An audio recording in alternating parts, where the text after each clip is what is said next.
Barbara Brown Taylor talks about finding the sacred, and I like that word, finding the sacred. I do Because too. people these days, well, a lot of people can be uncomfortable with the transcendent and the sacred.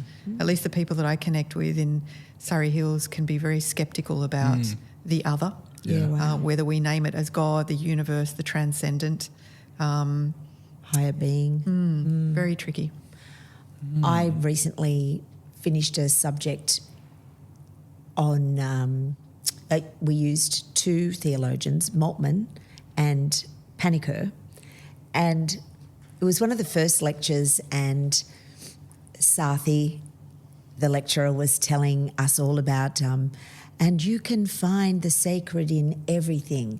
I want you to journal on your next day out into the world about the sacred. I'm going, oh, bullshit. I'm literally thinking that. I'm going, oh, yawn. Oh, I've got a power walk down to the beach tomorrow with Mouse on its thing at 5:30 in the morning, and I'm on a mission. I don't have time for freaking sacred. What is he crapping on about? And I had to write this journal thing about the sacred. So I went, kill two birds with one stone. I'll I'll power walk like a demon with the dog, and I'll hunt the sacred if it's there. I'm probably not going to find this crap. There won't be any, there's no sacred. So, I feel like such a loser. I got a distinction. Anyway, cruising along. because I prayed. I prayed, and voila, God does God. And I opened my eyes to things that I see every single morning that I don't really see. That I see out there, like I'm looking at your glasses, but I had never looked at your glasses. So I wrote about, I remember walking along Newport Beach. I live in a beautiful sacred part of the world, which has just got divine everywhere. So now I believe.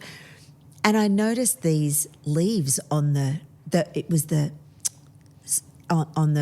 Norfolk pines that I walked under. There's a row of Norfolk pines at Newport Beach, and I walk under them every day that I go for a walk. There I have Mouse on its lead, and Mousie's just doing Mousy, cruising along, and I look up. All of a sudden I start seeing the prongs of each individual piece of tree, and I have this deep, it was like I'd had a joint. I've never had a joint, but I'm thinking it might be what it's like when you're stoned. But I'm looking at it and I'm thinking, it was a beautiful sense of God in that. And then it opened up and I looked further out, and of course I looked at the horizon and I had the ocean there, and that was easy to find the sacred in that because it was water. But to find it in I focused in on the tiniest little prongy bits of the prongs on the bit, and I found the sacred in that. I felt like I was losing my brain, Jonty, and then I thought, I wonder if he said it's in everything.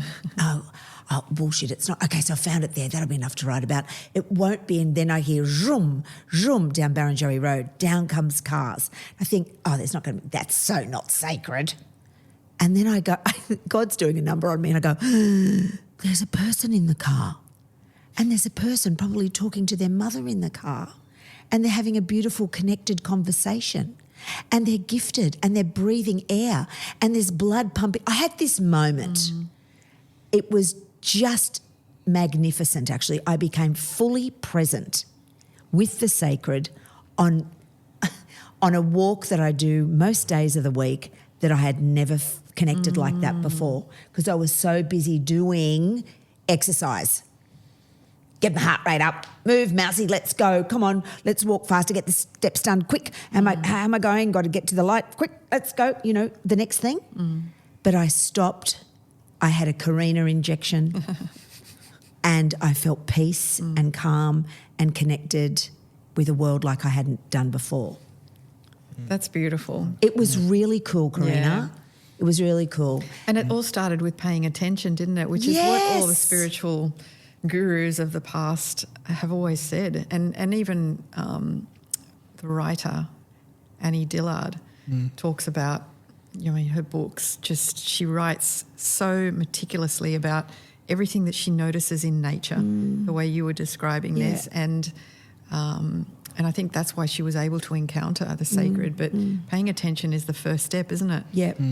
My focus became like hyper-focus. I don't know if that's a thing. But it's like I focused like I drilled in to this prong.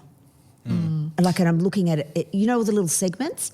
Have you ever looked deeply at one of those things? It's segmented together, and how God has placed these pieces and layer like parquetry almost over the top of each other to make the beautiful prong. It was quite overwhelming. Yeah, I saw a film this year called Perfect Days. I don't know if you've heard of this. It's a Japanese film about a Japanese toilet maintenance plumber dude, toilet cleaner. Wow. And there's almost no plot to the movie. It's basically the routine of him waking up, buying the same can of Boss coffee from the same vending machine, getting in the same van, going to the same public toilets, doing the same routine of just cleaning. And it's exactly the same thing about finding the sacred in the everyday, but it's actually, it goes so far as to be about finding the sacred in what often is considered like profane and not sacred. Yeah. Wow. In finding joy and life and connection, and having a fulfilling life full of all of those things, despite living a life that the characters and people around him like don't even acknowledge him or look at him because he's just walking around cleaning the toilets. And there's no great that there is a slight, like the tiniest of revelations in terms of plot and who this guy is and the connection with one of the people, but it almost doesn't matter. It's just him noticing things Cool. day to day. Yeah. Wow, Yeah. beautiful.